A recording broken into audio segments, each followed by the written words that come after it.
I am Scaife, and today I will be presenting my project on exploring non-core subject teaching careers.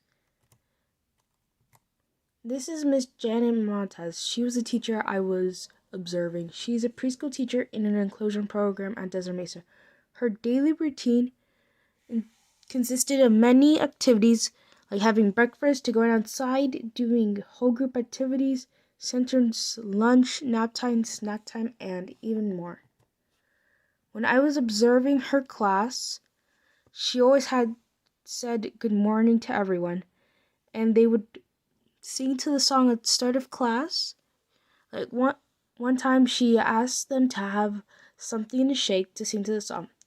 And if she doesn't greet them, like say hi, her song for the morning would say, "Here today, let's all wave hello and say hi," and then she would say that student's name. She would use music and games to keep all the children interacted throughout the day. She used mostly 3 languages for the kids to understand, which was sign language, English, and Spanish. And when her and her helpers played games with the children, they would usually say, "Let's trick them," to get them all excited and more intrigued in the game. Continuing on my observation, one game they were playing was with paper triangles, circles, square, and a rectangle, which were laminated and glued to a popsicle stick. So the game went with the teacher was saying, "I was thinking of a shape with 3 sides and 3 points," and the kids would either show the shape or they would say it out loud. And then later, the kids would try to trick the teachers, and the teachers would pretend like they didn't know the answer, and then they would get the answer correctly. And after playing that game, they would change it so they would still be interacted with the other students and into the game. One of the games was they were counting numbers, and then Miss Montez and her helpers would take out numbers and they would have to guess what's missing, and then later count the numbers without the missing number. Finally, during this entire time I was observing her, she was always happy and showing enthusiasm towards these kids. Some questions and responses I asked her was, what kind of preparation did you have for this job? Another question was, what have you learned since becoming a special ed teacher that you didn't know before you took this job? What is the best part about being a special ed preschool teacher? What is the most challenging aspect of your job? What is your advice to someone considering a teaching career like yours? What are the requirements for being a special ed teacher? What do you think it is so hard for schools to find special ed teachers? During this whole virtual experience, what would you have done differently? Her answers to these questions the first one was, in order for me to prepare for this job was to complete an Associate of Applied Science in Early Childhood Education, followed by a Bachelor Applied in the same field. The second one was, in the field of early childhood education, you're constantly learning new things. Every child that comes into that classroom is filled with unique experiences, cultural backgrounds, abilities, weaknesses, strengths, and more.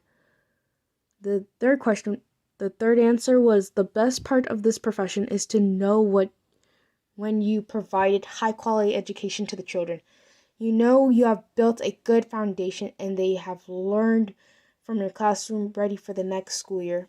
The fourth was, the most challenging aspect of this job, I would say, was the documentation. I enjoyed teaching, interacting, playing with the children, but making sure all the documents are updated and in place sometimes could be a bit challenging for me. The fifth answer was, my advice to someone who is considering a teaching career like mine would be that it is all about passion, dedication, challenging, caring, and more. So if you're going to do this, make sure this is what you truly want. Young children should be respected just like any other adult. The sixth answer was, in order for one to become a special ed teacher, you have to have a special ed teaching degree. The seventh answer is, I don't know for sure why it is so hard for schools to find special ed teacher, but in my opinion, I think many people didn't find it hard or dislike all the documentation part of this job. The eighth answer was, during this whole virtual experience, I would have added the one-on-one sessions since the beginning of remote learning. So, since the whole group works is wonderful, but when you give a child that special time with them, they really participate more and you can actually know where that child is. My last slide is about why this job is very interesting. This job encourages a lot of enthusiasm and planning to keep the children engaged and having fun while learning. Even though this job sounds really great, I don't think it's the job for me. But to other people who may be interested, they would have to go through a lot of preparation and plans for the children to learn by showing them in different ways. Also, this job really helps them be ready for more school years and outside of school years. Like Miss Montes demonstrated to the kids that their daily routine is like a pattern, which was a lesson they were learning one day. As for that, I say this job is very interesting, and anyone who has the passion and integrity like Miss Montes should consider this job. Thank you for listening to my presentation. I guess bye and have a nice day.